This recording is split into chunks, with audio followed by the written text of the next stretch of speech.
They say Cyprus was the city where gods were buried alive. Zeus came once, not as thunder, but as feathers and hunger. He took his daughter, not for love, not for war, but to hide her from death. Hades watched from the trunk, locked and humming, no one could die.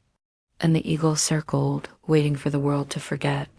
I'm sorry, let me rephrase that. They say Cyprus was the city where gods were buried alive. The air was thick with the smell of rain and salt, the kind of day that makes your skin prickle and your eyes burn. A lone eagle circled overhead, its cry echoing the turmoil in my chest. I had seen them come, the gods, their arrival heralded by a storm that shook the very foundations of the earth. I had watched as they carried her down from the mountain, her limp form cradled in Zeus's hands, her face pale as marble, her eyes closed. Even from a distance, I had known it was her.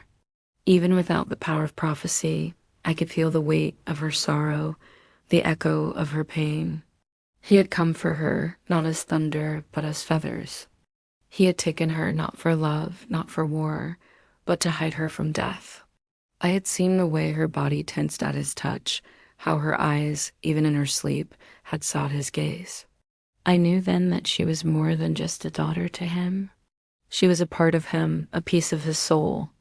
And yet he had left her here, in this place with me.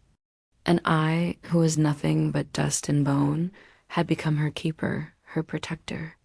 I watched over her as she slept, my heart breaking at the task before me. For I knew that when she awoke, she would not remember.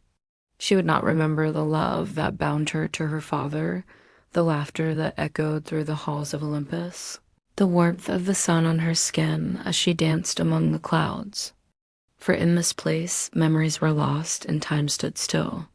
And so I waited, not for her sake, but for his, for the day when Zeus would return, not as thunder, but as feathers, and carry her back to the light.